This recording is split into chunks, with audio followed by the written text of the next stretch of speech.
సర్వమంగళ మాంగళ్యే శివే సర్వార్థ సాధకే శరణ్యే త్రయంబకే దేవి నారాయణే నమోస్తుతే. జ్యోతిషాభిమానులకు అందరికీ నమస్కారం. 2026 జూన్ మాసంలో మాస ఫలితాలు. 2026 జూన్ మాసంలో వృషభ రాశి వారి యొక్క మాస ఫలితాలు. వృషభ రాశి వారికి 4 గ్రహాలు అనుకూలంగా సంచరిస్తున్నాయి, 4 గ్రహాలు ప్రతికూలంగా సంచరిస్తున్నాయి. అనగా 50% సుఫలితాలు, 50% ప్రతికూల ఫలితాలకు అవకాశం ఉంది.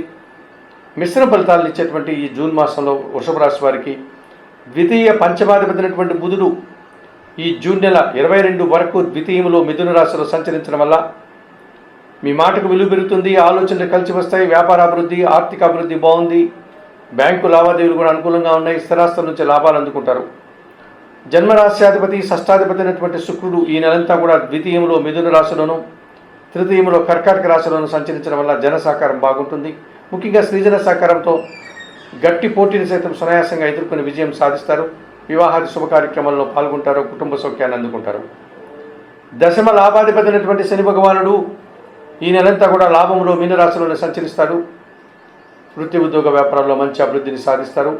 పనివారి సహకారం వల్ల ఇంట బయట చాలా పనులు చక్కదిద్దుకుంటారు. వ్యవసాయ రంగంలో రైతులకు కూడా మంచి ఫలితాలు వస్తాయి. దశమంలో కుంభరాశిలో రాహువు సంచరిస్తున్నాడు. అనుకూలంగా వృత్తి ఉద్యోగ వ్యాపారాలను సజావుగా సాగుతాయి. అధికారుల అండదండలు మీకు పుష్కలంగా లభిస్తుంది. విదేశీ వ్యవహారాలు కానీ, నూతన ప్రయత్నాలు కానీ, నూతన ఉద్యోగ అన్వేషణ కానీ మీకు అనుకూలంగా ఉంది. 2026 జూన్ మాసంలో వృషభ రాశి వారికి అనుకూలంగా బుధుడు, శుక్రుడు, శని, రాహువు సంచరిస్తూ అనుకూల ఫలితాలని, శుభ ఫలితాలని, 50% ఫలితాలను మీకు అందించే వాతావరణం ఉంది. 2026 జూన్ మాసంలో వృషభ రాశి వారికి ప్రతికూలంగా చతుర్థాధిపతి అయినటువంటి సూర్య భగవానుడు ఈ జూన్ నెలంతా కూడా జన్మరాశిలో అనగా వృషభ రాశిలో, ద్వితీయంలో అనగా మిథున రాశిలో సంచరించడం వల్ల స్థానచలనం కానీ, ఉద్యోగంలో బదిలీకి కానీ అవకాశం ఉంది. కష్టంతో కూడిన ప్రయాణాలు చేయాల్సి ఉంటుంది. తండ్రి ఆరోగ్యం విషయంలో జాగ్రత్తలు తీసుకోవాలి. అధికారులతో మాట్లాడేటప్పుడు అభిప్రాయ భేదాలు లేకుండా జాగ్రత్తలు ఉండేటట్టుగా మాట్లాడండి. ప్రభుత్వం నుంచి రావాల్సిన ఆదాయం కూడా వాయిదా పడుతుంది.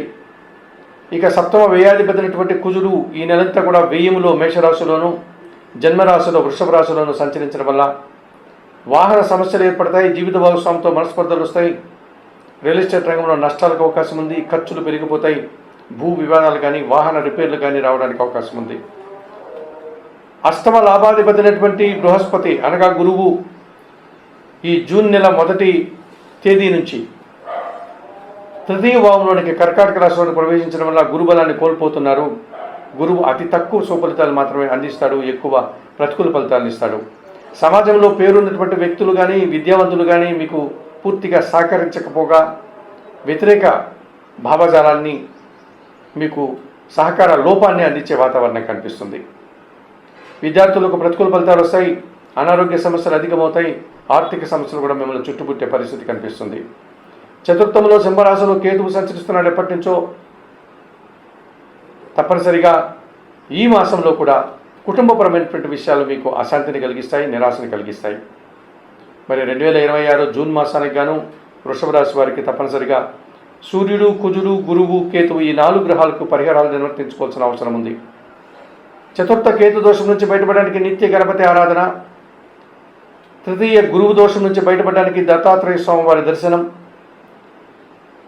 వెయ్యిలో ఉన్నటువంటి కుజ దోషం నుంచి బయటపడడానికి సుబ్రహ్మణ్య స్వామి ఆరాధన, అలాగే జన్మరాశిలో రవి సంచారం ఉంది కనుక ప్రతిరోజు ఉదయాన్నే నిద్రలేసి సూర్య భగవాన్ని దర్శించి నమస్కరించుకోవడం లాంటి పరిహారాలు నిర్వర్తించుకోండి. ఈ జూన్ మాసానికి గాను వృషభ రాశి వారు గోధుమలు, కందులు, ఉలవలను పేదవారికి దానం చేయడం వల్ల మరింతగా మంచి ఫలితాలను పొందగలుగుతారు.